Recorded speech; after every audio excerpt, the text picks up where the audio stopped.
Chuckloaf, 1200 Films podcast, all horror, all the time, except when I'm doing reports on Bigfoot expeditions. If you haven't watched my Bigfoot episode, please do so. But this one's all about the horror movies. It's a dilemma in my life. Do I watch horror movies? Do I go out squatching? It's a rough life I live. Rough, lonely, sad life that I live. But in the horror movie news, Jeepers Creepers Reborn comes out later this month in a very limited showing in a very limited amount of theaters, but I've got my ticket. And hopefully, I plan on running home after I watch it and doing a review and putting it up immediately so I can be one of the first YouTubers to have a review up of Jeepers Creepers Reborn. Because there's probably not many people that love the Jeepers Creepers series as much as I do. Even though I know the second and third films weren't much. But I am excited. Then, of course, the Halloween Ends is going to be also released on theaters and on streaming in mid-October. So I can sit home and watch that. But, and they're doing another Insidious movie. Should be out next year. But let's get going with this batch of 8. Perhaps overall the best batch of 8 that I've ever watched for one show. And that's saying something. I wish the show had like a super fan that could tell me, back in episode 56, you gave 4 movies to put on the watch list, and that was the most ever. But I don't have that. I'm lucky to get what I got. So,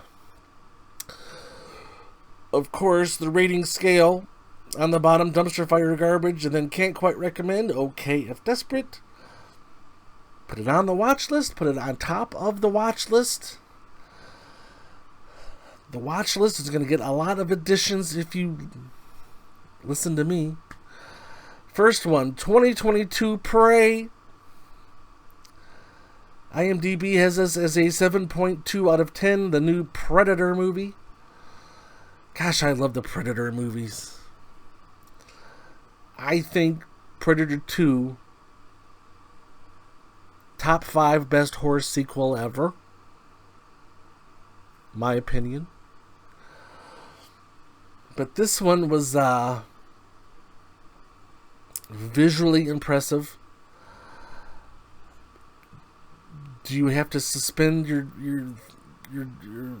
thing of belief to watch this film? Yes, when you have an 80-pound girl beating up a 7-pound or a 7-foot 400-pound predator. But that being said, excellent film. Well shot, well made, well acted. Can't complain. I can't believe this is just a Hulu movie. But there are little things here and there where you can tell that they cut some corners. It was a little cheap there, a little cheap. That special effect was Sci-Fi Channel-ish. Was not major motion picture quality. But that's nitpicking.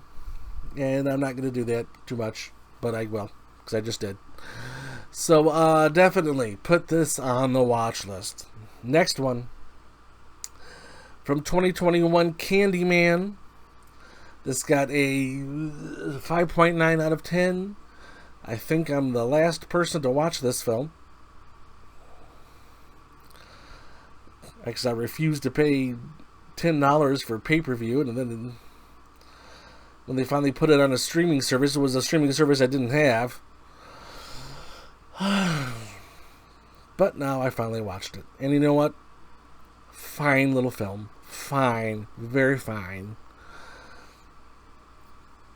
It's kind of unevenly paced. And it doesn't really explain itself. But you know what? It works. For this, it works. It does just enough to keep it going, keep it interesting, keep you entertained, keep you watching. And that's what this movie is. Didn't really say a whole lot about the other Candyman movies, which is fine. I didn't really need it or expect it. But still, very well done. Good movie. Put it on the watch list. Next one. From 2021. Lamb. L-A-M-B, Lamb. Did you know this is the highest grossing film from Poland? Excuse me, Iceland. This Icelandic film grossed over $1 million in the US and Canada in its opening weekend. And then it really didn't make much more after that. But that's still saying something. The tiny little fun country of Iceland. This is one of those movies where you know there's something major, but you're waiting for it and you're just watching it like, okay, it's these sheep farmers and the sheeps go out and they come back and they go out and they come back and then they have babies. And then you're like, oh, that's what this film is about. Very interesting. There's a brother of one of the characters that shows up, and I don't know why. He just kind of did. He's there. Just to fill screen time, I guess. I don't know, but I thought he was kind of useless. But still, fascinating film, and it goes in some weird directions. Put it on the watch list. 2022, The Cursed. This has a 6.2 out of 10. I forgot to check what Lamb was rated. I'm too lazy to go look now. But The Cursed, 6.2 out of 10. This movie's gritty. This movie has a lot of... even for a horror film, you're like, damn, that's raw. But that's why the people put a curse, I guess. Set a few 300 years ago, and this government was coming in to take over people's land, and the people were fighting back, and if they fought back, they were murdered or worse. And then one of them put a curse on the land and on the people. And so then the curse gets dug up, and yeah, it goes from there. Yeah, hold on to your seats for that one. I enjoyed it. I know a lot of people didn't. Whatever. Excellent film. Put it on the watch list. Next one, 2021. Ghostbusters Afterlife. This got a 7.1 on IMDb. I know this film was very divisive. I don't know if it's just because it's has to do with their grandchildren of one of the characters, or if because one of the characters in the film has been dead for several years. I remember an old Tales from the Crypt episode where the main character was Humphrey Bogart, who's been dead for many, many decades, but they used old film footage and kind of filming him from behind and using reflections to kind of put him in here and there.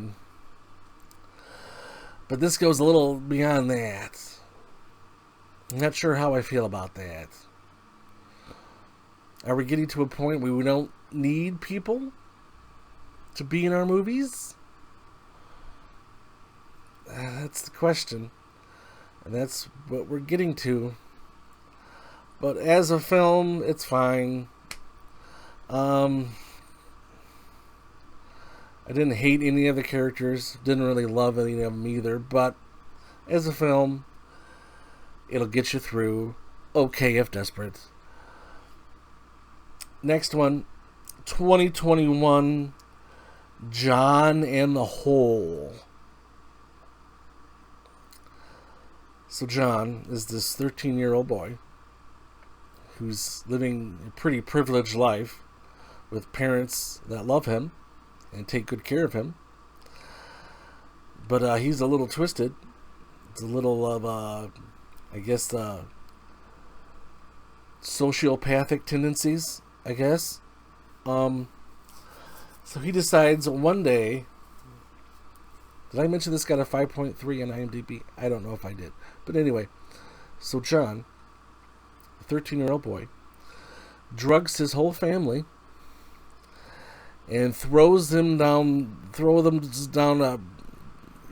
I can't speak today. He throws them down a hole that's about 20 feet deep. And, yeah, just because. So he can have run of the house. Not quite like a Macaulay Culkin in Home Alone, but it's a little more twisted than that. And he tries to keep up the lie that, oh, they're just out of town visiting a sick uncle, or they're off doing this or that whenever someone stops by. And he feeds them, but he leaves them down there. And they're like, what the heck? Why are you a nut? Why are you a kook? But, interesting film. You know what? Put it on the watch list. John and the Hole. Now time for the feature reviews. We got two of them. The Green Knight and the Black Phone.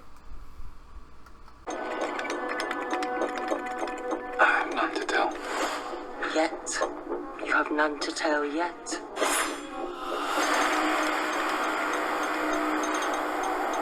I fear I'm not meant for greatness. We all fear. But fear can be a gift. The Green Knight.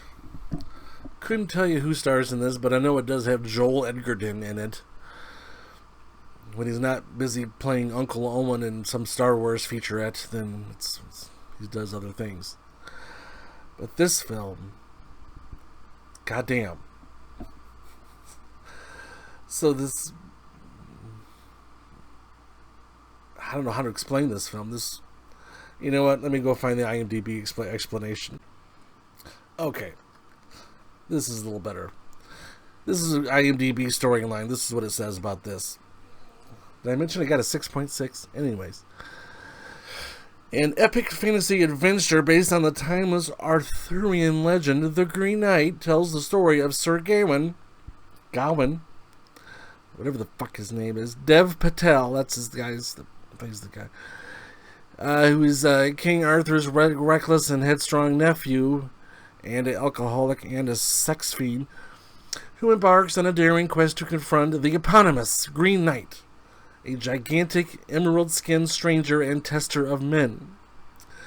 Gawain contends with ghosts, giants, thieves, and schemers in what becomes a deeper journey to define his character and prove his worth in the eyes of his family and kingdom by facing the ultimate challenger. Yeah, that's a little better than I could do. But, fascinating. Visually amazing. Great story, too. It's one of those films you don't want to end. It's like, I want more. I want a director's cut that's an hour and a half longer. But I probably won't get that. So yeah, put it on top of the watch list. Holy Christ. The Green Knight.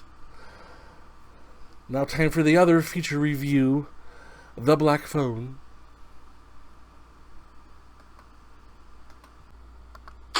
Would you like to see a magic trick? Who is this? You know all our names. Hang up the phone. It doesn't work.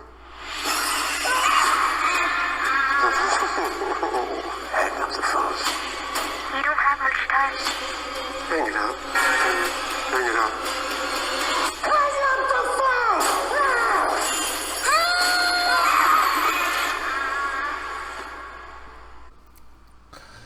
The Black Phone.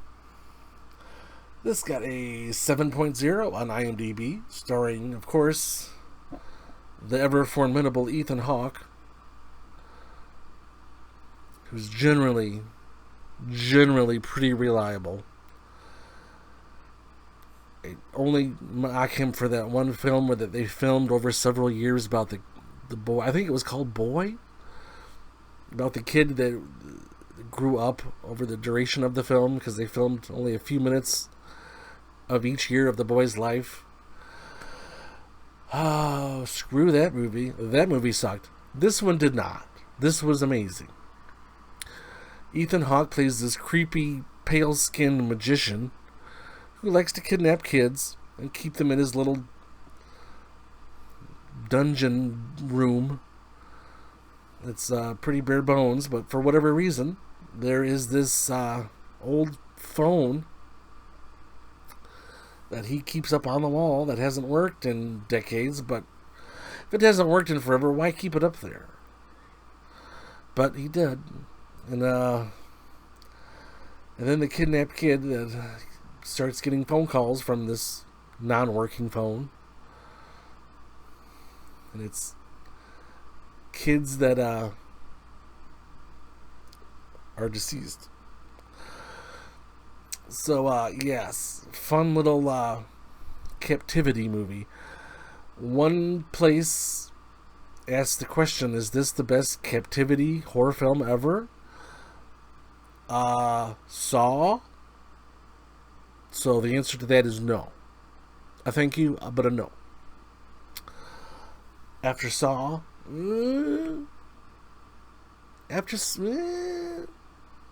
maybe. Is it better than Cube? Probably. Is it better than Captivity? Yeah. Is it better than Meander? That's close. But, yes, excellent film. Definitely in contention for the best of 2022. But there's still a lot to watch. I still got Jeepers Creepers Reborn to watch, so watch out. Oh, and they're also putting out another VHS movie. Ooh. For those that remember VHS 92, the previous VHS film in the franchise, won my best film of 2021. There's no way the sequel's as good. No way. But we'll see. I'm excited. And, oh God, on the next episode, we got a bunch of stuff. Let me find it here. The Disappearance at Clifton Hill, 13 Minutes, 13 Fanboy, Sacrifice, Ghostland, They, Them, and I'll have a review on the new Jurassic Park film, finally. Again, I'm probably the last to watch it, but oh well. They're putting it on one of my streaming services tomorrow, so that's what I'll be watching. So until later, boo-bye.